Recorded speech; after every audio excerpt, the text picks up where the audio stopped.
Math 1, final benchmark, number 35. Consider the graph of the linear equation. Which statement is true?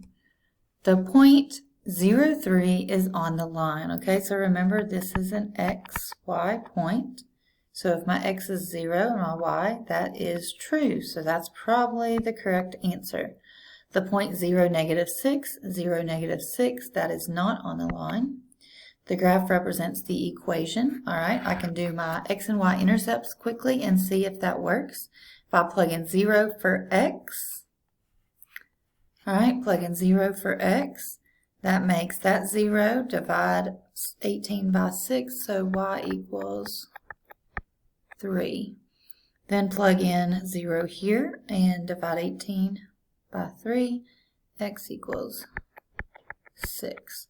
All right, do I have an x-intercept of 6? No. I have an x-intercept of negative 6, so that one is not true. All right, so let's find the x and y intercepts here. Let's plug in 0 here, and that gives me y equals negative 3. And I don't even have to check the second one because y is positive 3, not negative 3. So the first one is correct.